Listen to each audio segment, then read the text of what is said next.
الرحیم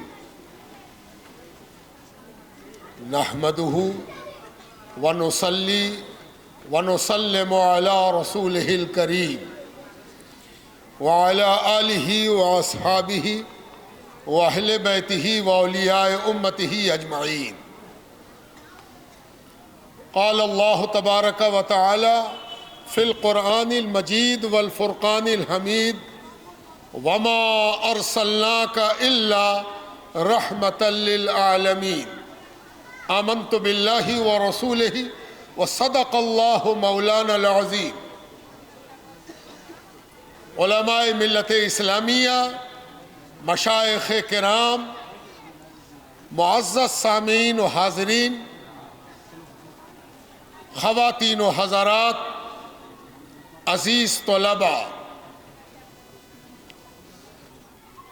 اس سے قبل کہ اس تاریخی متبرک مقبول مجلس میں کچھ عرض کرنے کی جسارت کی جائے، آئیے ہم اور آپ مل کر بارگاہ نبوت اور بارگاہ اہل بیت نبوت میں درود پاک پیش کرنے کی سعادت اور دولت حاصل کریں۔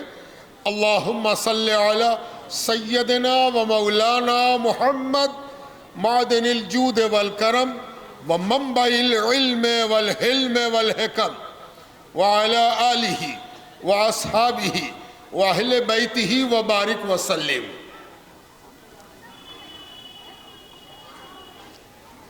جیسا کہ آپ حضرات دیکھ رہے ہیں کہ 23 کامیاب طلباء حفظ کی سند حاصل کر رہے ہیں اور آپ مبارک گواہی کے حقدار بن رہے ہیں۔ یہ بڑا تاریخی دن ہوتا ہے، اس کے لیے بھی جسے سند دی جاتی ہے، اس کے لیے بھی جو اسی کے لیے لے کے آیا تھا، اس کے لیے بھی جو اس اکائی کو ملت کی اکائی سمجھتا ہے، پورے معاشرے کی اکائی سمجھتا ہے، دیش کے استر پر، راشٹریہ استر پر، راشٹر کا کوئی ایک بچہ کامیاب ہو شکشا کی پراپتی میں، اور یہاں تو شکشا کے ساتھ دیکشا بھی ہے، تعلیم بھی ہے، تربیت بھی ہے۔ انہوں نے علم بھی حاصل کیا ہے، ادب بھی سیکھا ہے، ادب بھی کئی قسم کا۔ تو آج ایک تاریخی لمحے سے آپ بغلگیر ہو رہے ہیں، ہمکنار ہو رہے ہیں، ایک ایسی تاریخ سے آپ معانقہ کر رہے ہیں جو آپ کے لیے بھی باعث شرف ہے، اور آپ اس بابرکت معانقے سے خود مشرف ہو رہے ہیں۔ آسان نہیں ہے 3-4 سال لگاتار اس کام میں لگے رہنا، جس کے نتیجے میں آج سند دی جا رہی ہے۔ یوں تو سندیں بٹتی رہتی ہیں دنیا میں، اسکول میں بھی ہر سال کنووکیشن ہوتا ہے، پہلے کلاس سے دوسرے میں گیا، دوسرے کلاس میں کامیاب ہوا، تیسرے میں گیا، لیکن اس کنووکیشن کا اور اس تقسیم اسناد کا ایک الگ معاملہ ہے، تعجب خیز بھی ہے، حیرت انگیز بھی ہے، آشچرج چکت کرنے والا بھی ہے، انوکھا بھی ہے، انوٹھا بھی ہے، حیرت بھی ہوگی۔ حیرت اس بات کی کہ دنیا میں کسی کتاب کو زبانی یاد کر لینا کسی کا ذاتی کمال ہو سکتا ہے، اس میں کتاب کا کوئی کنٹریبیوشن نہیں ہے۔ ایک آدمی کو اتنی صلاحیت تھی یاد کرنے کی کہ اس نے ایک کتاب یاد کر لی۔ اب اس سے اس کتاب کے بارے میں جہاں سے پوچھیے وہ بتا دے گا، لیکن پوچھنے والے کو کتاب کی ضرورت پڑے گی، اس لیے کہ پوچھنے والے کو یاد نہیں ہے۔ پوچھنے والا کتاب کھول کے چیک کرے گا، اچھا تو تم کو پورا یاد ہے، اچھا تو دیکھیں ذرا چیپٹر 4 کھولتے ہیں، چیپٹر 4 سناؤ تو۔ اب وہ کتاب دیکھے گا، سنانے والے کا منہ دیکھے گا اور کہے گا بھائی یہ تو بڑا عجیب ہے، اس کو پوری کتاب یاد ہے۔ یہ ایک ہوگا، دوسرا بڑی مشکل سے ملے گا، دوسرے کی کوئی ضرورت بھی نہیں ہے، تو وہ اس کا انڈیویجول ذاتی ویکتیگت کمال ہے۔ یہاں معاملہ بالکل الگ ہے۔ سب سے پہلے تو زبان کا معاملہ ہے، ان کی مادری زبان عربی نہیں ہے، یہ عربی زبان کی ایسی کتاب کو یاد کرنے کا شرف حاصل کر گئے جس میں 6666 جملے ہیں، سینٹنس ہیں، شرعی زبان میں آیات ہیں 6666، 114 سورتیں ہیں، اور انہوں نے جو یاد کیا ہے یہ خود یاد کر کے ایک معجزہ بنے ہیں۔ کون سا معجزہ؟ کہ قرآن ایک ایسا معجزہ ہے کہ جو اس معجزے کو معجزہ سمجھنے کی نیت سے تھام لے، پکڑ لے، تمسک اختیار کرے، وابستہ ہو جائے، وہ خود معجزہ ہو جائے۔ یہ حیرت انگیز بات ہے، ان کا یاد کرنا بھی حیرت انگیز، جس کتاب کو یاد کیا وہ بھی حیرت انگیز، جس نے امتحان لیا اس کو بھی یاد۔ دیکھ رہے ہیں آپ ایک ایکویشن بن رہا ہے جو انوکھا ہے، انوٹھا ہے، کسی دنیا کی کسی کتاب کے ساتھ یہ بات ہے ہی نہیں۔ اگر کوئی یاد کرنے، میں یہ نہیں کہتا کہ کوئی یاد نہیں کر سکتا، دنیا کی بہت سی کتاب لوگوں نے یاد کر لی ہے، لیکن وہ اکیلے ہوئے ہیں، ان کا ذاتی کمال ہوا ہے۔ یہ 23 جو آپ دیکھ رہے ہیں اس میں الگ الگ قد و قامت کے ہیں، عمر بھی سب کی الگ الگ ہے، فیملی سٹیٹس بھی الگ الگ ہے، ان میں سے شاید ہی کوئی ہوں گے جن کے والد بھی حافظ ہوں۔ یہ سب اپنے خاندان کے اکیلے پہلے سرو پرتھم حافظ ہوئے ہیں، کوئی بیک گراؤنڈ نہیں ہے۔ اگر بیک گراؤنڈ ہے تو وہ بیک گراؤنڈ اس کتاب کا ہے، کتاب بھیجنے والے کا ہے، اور کتاب میں یہ صفت رکھنے والے کا ہے، اور اس صفت سے متصف ہونے کی صلاحیت دینے والے کا ہے، اور اس کا نام ہے اللہ سبحانہ و تعالی۔ غضب ہے، کمال ہے، حیرت انگیز ہے۔ جامعہ منیمیہ نے، اس جامعہ نے بہت تھوڑی سی مدت میں، یوں تو یہ جگہ پڑھنے لکھنے کے حوالے سے 300 برسوں سے پہچانی جاتی ہے۔ 300 سال پہلے ملا سید بدیع الدین عالمگیری عرف ملا میتن، ملا میتن کا اصل نام ہے بدیع الدین، اور وہ مشہور ہے ملا میتن کے نام سے۔ ان کا یہاں عظیم الشان مدرسہ بھی تھا، حویلی بھی تھی، اور ایسا مدرسہ تھا جو خانقاہ اور مدرسہ دونوں ملا ہوا تھا، اور یہاں پڑھنے والے طلباء آج سے 300 سال پہلے مسلم بھی تھے، غیر مسلم بھی تھے۔ یہاں سے کئی مسلم بڑی شخصیتوں نے کامیابی حاصل کی، تو غیر مسلم ہندو راجاؤں نے بھی یہاں پڑھا، جو بعد میں راجا کہلائے۔ کیا پڑھتے تھے یہاں؟ فارسی پڑھتے تھے، عربی پڑھتے تھے،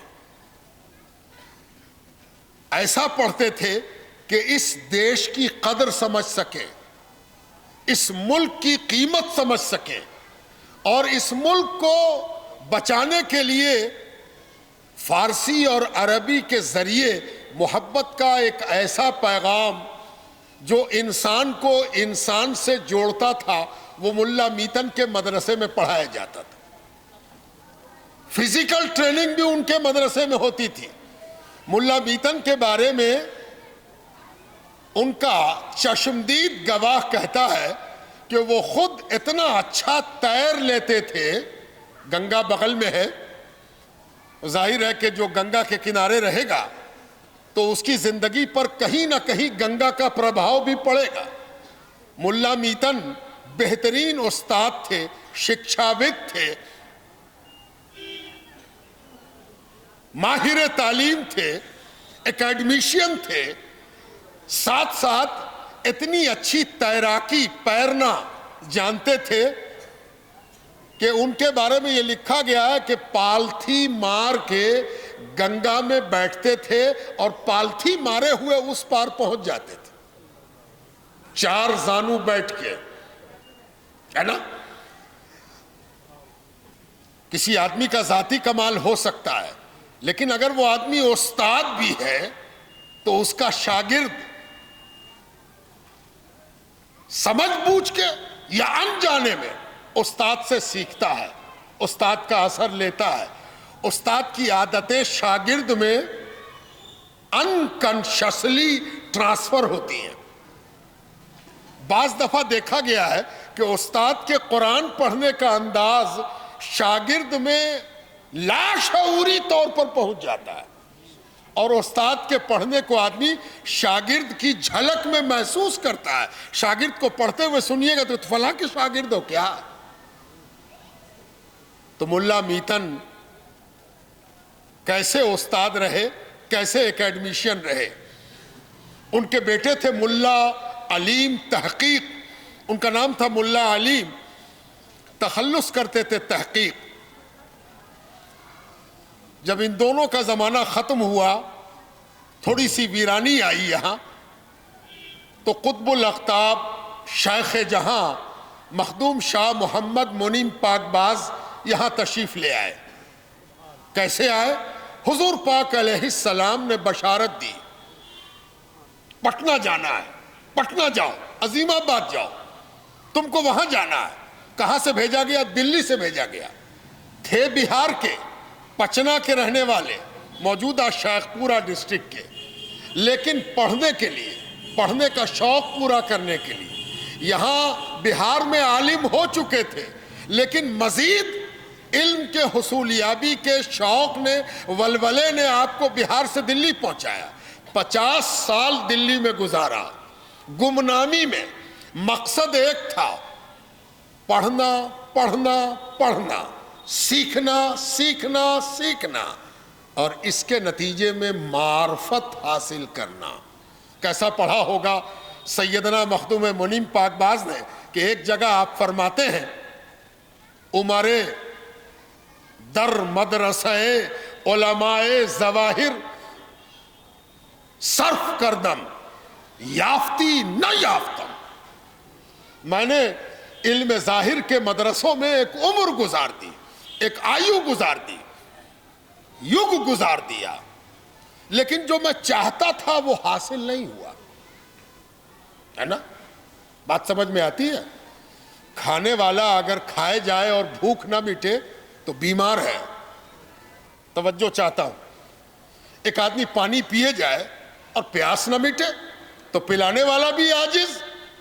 اور لوگ کہے گا ڈاکٹر کو دکھاؤ بھائی, ایک جگ پانی پی گئے اور کہتے ہو کہ پیا ہی نہیں, ہے نا. بھر پیٹ تم نے کھانا کھایا, ہم لوگ دیکھ رہے ہیں کہ 2-3 آدمی کا کھا گئے, پھر بھی کہتے ہو کہ پیٹ خالی ہے, تو تم علاج کراؤ بھائی. یہ ٹھیک بات نہیں ہے. لیکن یاد رکھیے, ایک بھوک ایسی ہے کہ اگر وہ نہ مٹے تو ایسے آدمی کی بلائیں اتاری جائے کہ ہائے ہائے ہائے, تو کہاں تھا بھائی, تو کہاں سے آ گیا ہے نا. کہ دنیا تیری تلاش میں ہے. جانتے ہیں وہ بھوک کیا ہے جو نہ مٹے تو مبارک ہے؟ اس بھوک کا نام ہے علم کی بھوک, گیان کی بھوک, نالج کی بھوک. کوئی اتنا بھوکا ہو کہ پڑھے جائے، سیکھے جائے، جانے جائے، اور پھر بھی کیا کہے؟ معلوم ہے آپ کو یہ بدعت نہیں ہے، یہ گناہ نہیں ہے۔ جب اللہ تبارک و تعالیٰ نے حضور پاک علیہ السلام سے فرمایا وَأَتْمَمْتُ عَلَيْكُمْ نِعْمَتِي، اے میرے حبیب ہم نے آپ پر اپنی ساری نعمتیں تمام کر دیں، ساری نعمتیں تمام کر دیں، تو حضور صلی اللہ علیہ وآلہ وسلم نے عرض کیا بار الہ رب زدنی علما، اے اللہ میرے علم کو اور زیادہ کر دے، اور عطا فرما، اور علم مزید، علم کثیر۔ تو کہے جائے اتممت علیکم، میں کہے جاؤں رب زدنی علما، اے اللہ میرے علم کو اور زیادہ کر دے۔ سنتوں پر عمل کے بڑے چرچے ہیں، لیکن اس سنت پر عمل جس نے کیا اس کا نام مخدوم منیم پاک باز ہے۔ یہ دہلی میں علم کے حصول میں ذرا اندازہ لگائیے کہ کسی کی عمر 60 سال ہو جائے، میں 60 برس کا ہو گیا، 60 سال میں پار کر گیا، تب اب تو ہمیں لگنا چاہیے کہ ہم تو استاد ہیں، سب شاگرد ہیں، میرا کون استاد ہوگا؟ ہے کوئی استاد؟ میرے کچھ استاد یہاں بھی بیٹھے ہوئے ہیں، 60 برس کی عمر کے بعد بھی کہیں کوئی پڑھتا لکھتا ہے؟ کیا خیال ہے آپ کا؟ جانتے ہیں سیدنا مخدوم منیم پاک باز کو 60 برس کی عمر کے بعد پتہ چلا کہ ایک اللہ والے ہیں، ایک اللہ والے ہیں، اور ان کا عالم یہ ہے کہ ان کے جیسا آدمی دیکھا ہی نہیں گیا، دیکھا ہی نہیں گیا۔ سیدنا مخدوم منیم پاک باز اپنی عمر کو پیچھے چھوڑ کر، اپنی سندوں کو بند کر کے، رکھی رہے سند، عمر کو گنتے رہو، ہم تو چلے اس کے پاس جس کے پاس شاید کہ وہ مل جائے جو اب تک مجھے حاصل نہیں ہے۔ وہاں پہنچے، 11 سال ان کی خدمت میں گزار دیا، 11 سال گزار دیا، تو 60 برس کی عمر کے بعد کتنے ہو گئے؟ 70 برس۔ کس کی عمر میں گزارا؟ قطب الارشاد شاہ محمد فرہاد دہلوی، ہائے ہائے ہائے، وہ 60 برس کا طالب علم رب زدنی علما کی ایسی امتی کی دستار باندھے تھا کہ 10 سال 11 سال شاہ فرہاد کی صحبت میں گزر گیا۔ شاہ فرہاد دنیا سے جانے لگے تو ان کے خلیفہ آگے آئے، ان کا نام تھا میر اسد اللہ۔ میر اسد اللہ کو شاہ فرہاد نے بلایا، ادھر آؤ۔ مخدوم منیم پاک باز کا ہاتھ پکڑا اور اپنے خلیفہ کے ہاتھ میں دیا اور کہا دیکھو یہ رب زدنی علما کا مرید ہے، اس کا کام تم پورا کرنا۔ رخصت ہو گئے، استاد بھی 11 سال میں رخصت ہو گئے، شیخ رخصت ہو گئے، ان کی خدمت میں بھی 6 مہینہ گزر گیا۔ 11 سال 6 مہینہ، ہائے رے حوصلہ طلب علم کا۔ میں یہ واقعہ اس لیے سنا رہا ہوں کہ حدیث میں آتا ہے کہ علم حاصل کرو کہاں؟ اسکول میں 10th تک، +2 میں 12 سال تک، یونیورسٹی میں 7 برس، 5 سال آنرس میں لگاؤ اور 2 سال ماسٹر ڈگری کرو، ہو گیا کام ختم۔ دیکھو یہ وہ سسٹم ہے جس میں ہمارا نبی ہم سے کہتا ہے کہ تم طالب علمی کرو، کب تک؟ پالنے سے لے کے قبر تک۔ اس کی مثال ہے ہمارے حضرت۔ 6 مہینہ گزر گیا تو استاد نے پوچھا کہ 11 سال آپ میرے استاد کی خدمت میں رہے، کچھ سیکھا، کچھ حاصل کیا؟ ہائے ہائے ہائے، کیا انٹرویو ہوتا تھا اس وقت بھی، ذرا اندازہ لگائیے کیا کہا ہوگا حضرت نے، اندازہ ہے آپ کو؟ آئے ہائے، 70 برس کے طالب علم کی زبان سے یہ جملہ سونے کے پانی سے لکھنے پر بھی اس کا حق ادا نہ ہو۔ کیا فرمایا؟ میں تو کورا تختہ مشق ہوں، کورا تختہ مشق ہوں، یعنی سادہ کاغذ ہوں میں، آپ صاحب قلم ہیں، جو چاہیے اس پر تحریر فرما دی، جو چاہیے تحریر فرما دی، ہے نا؟ ہمیں یاد آتا ہے کہ ابھی کچھ دن گزرے، ابھی بھی آپ کو نظر آ جائے گا کہ لوگ اپنا نام لکھتے تھے اور اس کے بغل میں لکھتے تھے BA، شمیم الدین MA، ہے نا؟ یعنی میرے نام کے ساتھ ڈگری سٹی رہے۔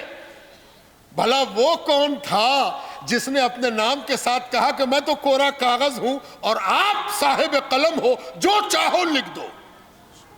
اللہ اکبر۔ اس کے بعد جو توجہ فرمائی حضرت کے شیخ نے، کہا تو بے مثل ہے، تجھ کو بے مثل بناتا ہوں، تجھ کو ایسا بناتا ہوں کہ کوئی تیری نظیر ڈھونڈے گا تو مل نہ سکے گی۔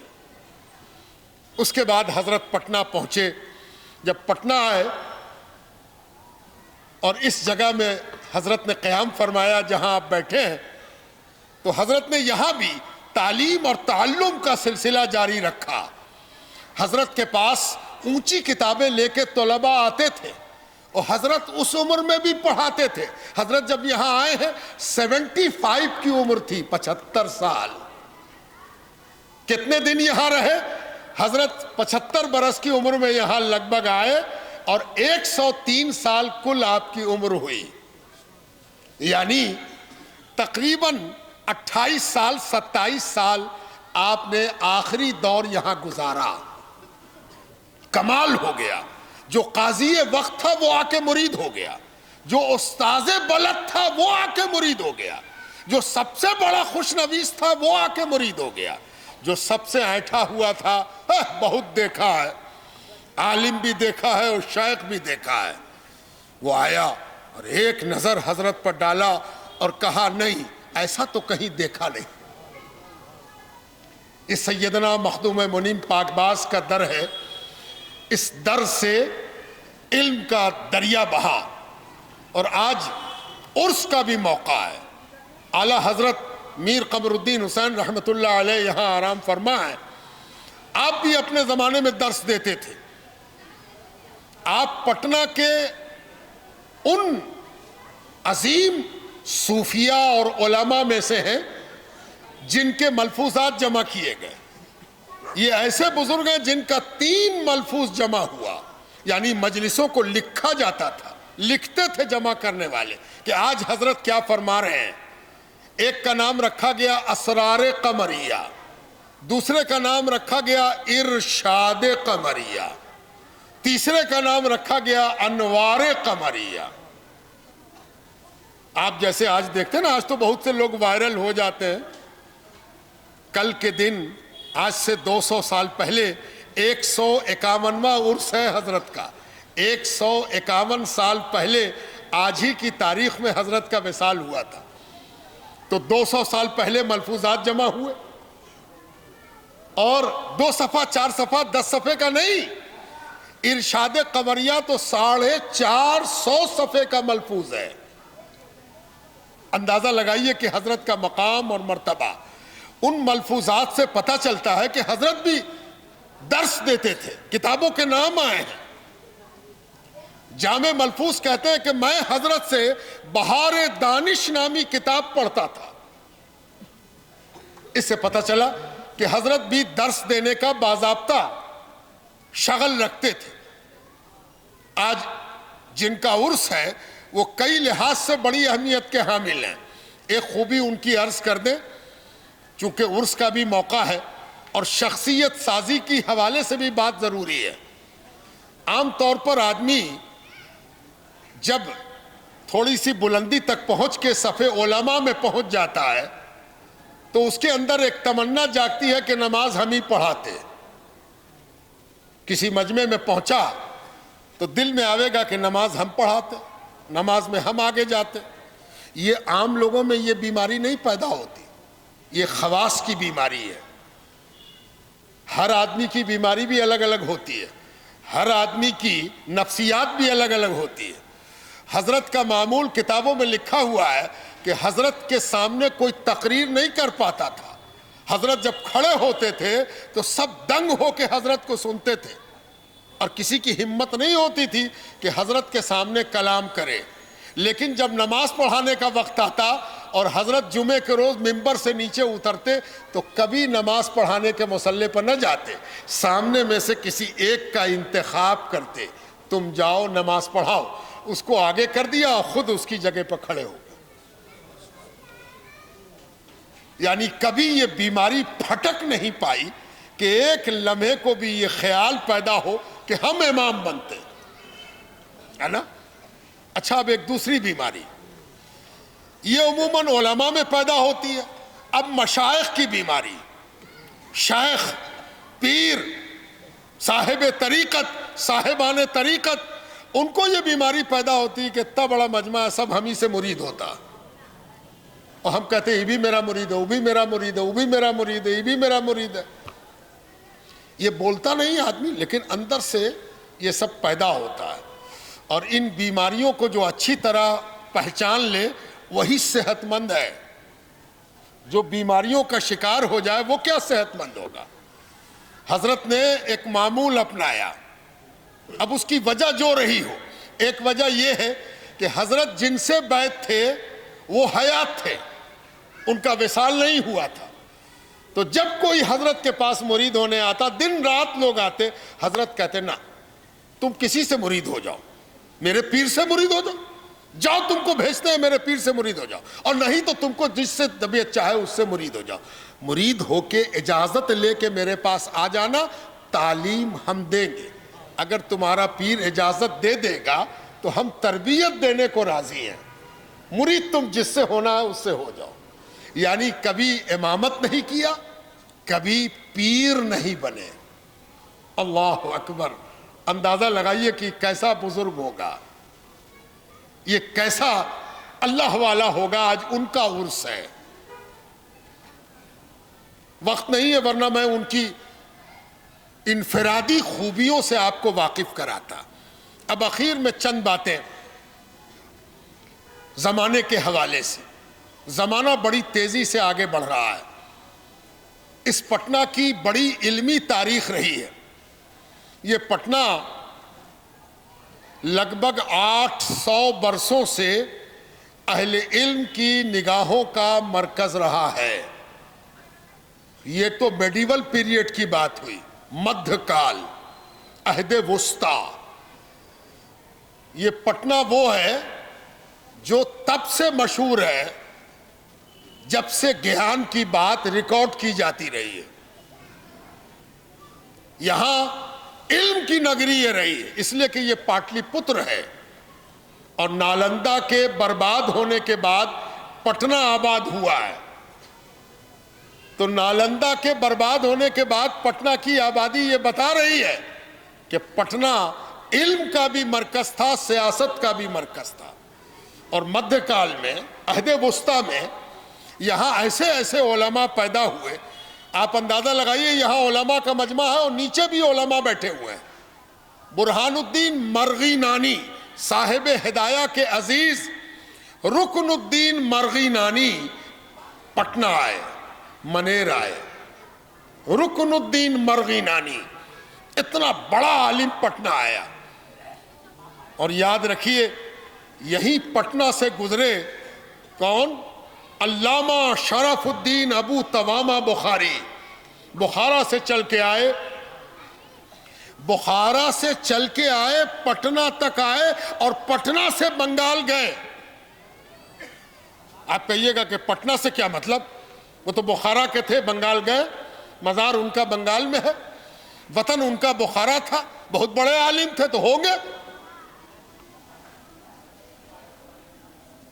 اگر پٹنہ نہ آتے تو آج علامہ شرف الدین ابو تمامہ بخاری کو کوئی یاد بھی نہ کرتا. اسی پٹنہ کے سفر میں علامہ شرف الدین ابو تمامہ بخاری کو ایک اسٹوڈنٹ ایسا مل گیا, ایک طالب علم. ہائے ہائے ہائے. اگر آپ احتساب کرنا جانتے ہیں, کسی چیز کو نچوڑنا جانتے ہیں, کسی چیز کو سمیٹنا جانتے ہیں, تو آپ ایسے سمیٹیے گا کہ ایک آدمی بخارا سے چلا, منفرد عالم ہے, لاجواب عالم ہے, لیکن وہ آج پہچانا جاتا ہے صرف ایک شاگرد کی وجہ سے، اور اس کا نام ہے مخدوم جہاں شرف الدین احمد یحییٰ منیری۔ وہ پٹنہ سے گزرے، ان کی نظر ایک نوجوان پر پڑی اور ایک نوجوان کی نظر اس استاد پر پڑی، ہے نا؟ نوجوانوں کا کسی چیز میں دلچسپی لے لینا یہ عموماً لوگوں میں پایا جاتا ہے۔ کچی عمر میں آپ بھی اور ہم بھی جس چیز کو غور سے دیکھتے تھے، جی چاہتا تھا یہی لے لیں، یہی حاصل کر لیں، یہی کام کریں۔ اگر آپ کے گھر میں بڑھئی کام کر رہا ہے تو آپ اپنے بچپن کو یاد کیجئے کہ آپ کا جی بھی چاہتا ہوگا کہ یاری ہم لے لیتے اور ہم کاٹتے، اور پتہ نہیں کتنے بار بڑھئی ہٹاتا، ہٹو بابو تم یاری مت پکڑو، تم وصولہ مت پکڑو۔ تو نوجوان کا معاملہ نہیں ہوتا، معاملہ تو اس استاد کا تھا جس نے غور سے اس جوان کو دیکھا تھا، ہے نا؟ جس باپ کا یہ بیٹا تھا اس کے 3 اور بیٹے تھے، ہے نا؟ یہ 3 بیٹے تھے، ان میں سے ایک یہ تھے اور 3 مزید بیٹے تھے، کسی کو ساتھ نہ لیا۔ اس اصول یہ ہے کہ اگر ہمسن بچے ہوں، بڑا چھوٹا، تو آدمی اسکول میں دونوں کا نام لکھاتا ہے، بڑے کے ساتھ چھوٹا جائے گا، آسانی سے جائے گا، آسانی سے آئے گا۔ لیکن کوئی بھائی نہیں گیا، گئے تو شرف الدین احمد یحییٰ منیری۔ یہ پٹنہ ہے جہاں شرف الدین یحییٰ منیری پیدا ہوئے، اور بخارا سے چل کے ان کو لینے آئے اور لے کے بنگال گئے، اور بنگال سے جب واپس پٹنہ پہنچایا تو پھر آج دنیا ان کو اس حوالے سے جان رہی کہ کون ہے؟ مخدوم جہاں کے استاد ہیں، مخدوم جہاں کے استاد ہیں۔ یہ ہے پٹنہ، اور یہی پٹنہ ہے جس میں اگر ایک نظر ڈالیے آپ تو مولانا مظفر بلخی آپ کو ملیں گے۔ آپ کہیں گے تو بہار شریف کے ہیں، آپ کو تو معلوم ہے کہ بہار شریف بھی پرانا پٹنہ ہے، آج وہ نالندہ ڈسٹرکٹ ہو گیا، وہ تو پٹنہ ہی ڈسٹرکٹ تھا، ابھی بھی کمشنری پٹنہ ہے، پٹنہ کمشنری میں ہے نالندہ۔ تب مولانا مظفر بلخی، آپ کہیں گے مخدوم جہاں کے خلیفہ ہیں، مجھ سے سنیے میں بتاتا ہوں، انہوں نے عقائد نصفی کی شرح لکھی، انہوں نے مشارق الانوار کا فارسی ترجمہ کیا اور شرح لکھی۔ آپ کہیں گے 2 کتاب کا نام لے لیا، جی نہیں، تب لکھی جب ہندوستان میں کوئی دوسرا عقائد نصفی کی شرح نہیں لکھ سکا تھا، کسی نے مشارق الانوار کی شرح نہیں کی تھی۔ یہ بہار ہے، یہ پٹنہ ہے، یہ مولانا مظفر بلخی کی سرزمین ہے۔ مخدوم حسین نوشہ توحید بلخی، یہ وہ بزرگ ہیں جنہوں نے اس ہندوستان میں پہلی کتاب حضور پاک علیہ السلام کی سیرت پر لکھی۔ کبھی کبھی دل میں کچھ پیدا ہوتا ہے کہ نہیں، دکھ سا، جی چاہتا اس کتاب کو دیکھنے کا، خانقاہ نے چھاپ دیا ہے، کبھی آپ کا جی نہیں چاہتا؟ تاج محل دیکھنے کو بہت جی چاہتا ہے، اس کتاب کو نہیں دیکھیے گا جو آج سے 650 سال پہلے حضور کی سیرت پر پہلی کتاب لکھی گئی اس بر صغیر میں۔ آپ کے جامعہ منمیہ نے اس کو پہلی بار شائع کیا ہے، چھوٹی سی کتاب ہے لیکن بہت اہم ہے، کبھی اس کو بھی خریدیے، دیکھیے کہ ارے پہلی کتاب پٹنہ کی، حضور کی سیرت پر۔ یہ ہے پٹنہ۔ کس کا ذکر کیا جائے؟ ملا سعد پٹنوی، ملا غلام یحییٰ بہاری، ملا محب اللہ بہاری، اور کس کا ذکر؟ ایک لمبی تقریر چاہیے، بلکہ کئی تقریریں چاہیے، بلکہ ایک زندگی چاہیے پٹنہ کی علمی وراثت کو سمیٹنے کے لیے۔ آج کا جو ماحول ہے، اس ماحول میں مدارس کی اہمیت اور بڑھ گئی ہے۔ مدارس پر جو نظر ہے، مدارس کو بدنام کرنے کی، مدارس کو تباہ کرنے کی جو ایک شکل بن رہی ہے، اس کی 2 شکلیں ہیں برباد کرنے کی۔ آپ کو معلوم ہے کسی آدمی کو بیمار کرنا ہو تو اس کی 2 آسان صورت ہے۔ ایک صورت یہ ہے کہ اس کو خوب کھلایا جائے، بھر بھر پیٹ کھلایا جائے، ارے کھائیے نا صاحب، اور کھائیے نا، اچھا کھائیے نا بھائی، ارے کھاتے نہ رہیے، وہ آدمی بیمار ہو جائے گا۔ جس مدرسے میں بھرپور تنخواہ ملنے لگی سب بیمار ہو گیا، ہے نا۔ اور دوسرا طریقہ مدرسے کو تباہ کرنے کا یہ ہے کہ کسی آدمی کو کھانا دیوے نہ کیجیے، جب وہ کھانے کی بات کرے تو ادھر ادھر کی بات کیجیے، کتنے دن تک بھوکا رہے گا؟ بھوکے رہتے رہتے ایک دن وہ کپوشن کا شکار ہو جائے گا۔ اس مدرسہ سسٹم کے ساتھ موجودہ زمانے میں ہمارے دیش میں یہ دونوں طریقہ اپنایا گیا ہے۔ جہاں پیسہ مل رہا ہے وہاں بھی مدرسے کو برباد کرنے کی ایک سازش ہے، اور جہاں پیسہ بند کر دیا گیا اور کوشش کیا گیا کہ مدرسہ سمیٹ دیا جائے وہاں بھی مدرسے کو بند کرنے کی سازش ہے۔ دونوں طریقہ غلط ہے۔ ساتھ ساتھ یہ بھی ضروری ہے کہ مدرسہ اپنی ذمہ داری کو سمجھے۔ مدرسہ وہ ادارہ ہے جو سماج کی بہت ساری ضرورتوں کو اکیلے پورا کرتا ہے۔ مدرسہ وہ ادارہ ہے جس کی وجہ سے تہذیب باقی، دین باقی، زبان باقی۔ تہذیب، دین، زبان، سنسکرتی، دھرم اور بھاشا، یہ تینوں اگر کہیں بچ سکتا ہے تو مدرسے سے بچ سکتا ہے، بشرطے کہ مدرسہ اس کو بچانے کے طرف صحیح طور پر مائل ہو۔ تہذیب، یہ جو تہذیب سیکھتے ہیں، مدرسے کی سب سے بڑی خوبی یہ ہے کہ یہاں تعلیم کے ساتھ تربیت ہوتی ہے۔ یہ صحیح ہے کہ مدارس تربیت میں اب چوک رہے ہیں، تربیت میں اب کمی آ رہی ہے۔ مدارس کو سمجھنا چاہیے کہ مدارس ایجوکیشنل انسٹیٹیوشنز میں تربیت کے حوالے سے ایک نمبر پر مانے گئے ہیں۔ ان کی تربیت ہونی چاہیے، اور اس تربیت کی وجہ سے مدارس سے ایسے بچے نکلتے ہیں جو گھوٹالوں میں کم نظر آتے ہیں۔ یہ جتنے قسم کا گھوٹالہ آپ کو آج نظر آ رہا ہے، یہ گھوٹالہ، وہ گھوٹالہ، الکترا گھوٹالے سے لے کے تابوت گھوٹالے تک، ان کسی گھوٹالوں میں مدرسے کا فارغ شامل نہیں ہے۔ کہیں کی سڑک ادھڑ گئی ہو، کہیں کا پل دھس گیا ہو، مدرسے کا فارغ شامل نہیں ہے۔ اب ایک دوسری بات بھی یاد رکھیے، جتنے قسم کے نشہ آور، نشیلے معاملات نوجوان طلباء میں پائے جا رہے ہیں، ابھی بھی مدرسہ دوسرے ایجوکیشنل انسٹیٹیوشن کے مقابلے میں بہت پاک اور صاف ہے۔ مدارس کو یہ کوشش کرنی چاہیے کہ جو معمولی عادتیں ہیں اس کو بھی دور کیا جائے۔ غریبی کے نشے کچھ اور ہوتے ہیں، کچھ گھٹیا قسم کا گل لگا لیا، گل کر رہے ہیں، اس سے بھی مدرسے کو بچانے کی کوشش ہونی چاہیے۔ اور اگر یہ مدرسہ اس سے بھی بچ جاتا ہے تو سمجھیے کہ یہ مدرسہ ریگستان میں نخلستان کی طرح ہے۔ یہ سمندر کی موجوں کے درمیان وہ جزیرہ ہے جس پر کوئی ڈوبنے والا زندگی کے آثار دیکھ سکے۔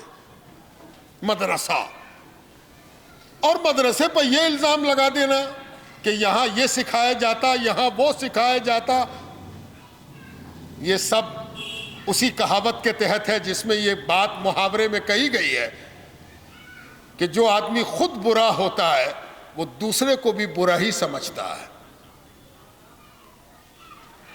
قیاس کرتا ہے دوسرے کے بارے میں ویسا ہی جیسا وہ خود ہے۔ تو مدرسہ سسٹم ایک ایسا سسٹم ہے جس نے اس راشٹر کے نرمان میں، اس ملک کی تعمیر میں،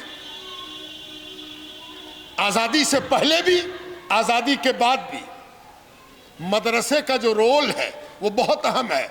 خاص کر کے وہ مدرسے جو خانقاہوں میں قائم ہوئے، خانقاہوں نے جو مدرسے قائم کیے، خانقاہی فکر کے ساتھ جو مدرسے قائم ہوئے، صوفی فکر کے ساتھ جو مدرسے قائم ہوئے، انہوں نے مدارس کے اندر ایک ایسی تربیت، ایک ایسا فکری گلشن بنایا جس میں احتساب کی دعوت سکھائی گئی، مناقشہ، مناظرہ، مجادلہ، اس کے بھی اصول سکھائے گئے، وحشت سے دور ہٹایا گیا، اور یہ سکھایا گیا کہ دیکھو حضور پاک علیہ السلام کی حیات طیبہ میں مکی زندگی بھی ہے، مدنی زندگی بھی ہے، تم کو دونوں زندگی سے سبق حاصل کرنا ہے۔ حضور کی زندگی میں جنگ بھی ہے، صلح بھی ہے، تم کو یہ سیکھنا ہے کہ حضور صلی اللہ علیہ وآلہ وسلم ہمارے سب سے بڑے مثال اور نمونہ ہیں، کیسے ہم ان کی راہ اختیار کریں گے اور کیسے آگے بڑھیں گے۔ جامعہ منمیہ خانقاہ کا مدرسہ ہے، ہم لوگ یہ کوشش کرتے ہیں کہ اس مدرسے میں طلباء کو اچھی تربیت دیں، ان کی فکری تربیت بھی کریں، اور اس بات کی کوشش کریں کہ وہ زمانے کے تقاضوں کو سمجھیں، زمانہ کدھر جا رہا ہے اس کو جانیں، صحیح جگہ کا انتخاب، صحیح موضوع کا انتخاب، صحیح اقدامات کا انتخاب کر سکیں۔ آپسی رسہ کشی، مسلکی جھگڑا، مذہبی جھگڑا، اس سے اپنے آپ کو بچا کر رکھیں۔ اس بات کی طرف توجہ ان کی رہنی چاہیے کہ اگر مذہبی منافرت، دھارمک سامپردائکتا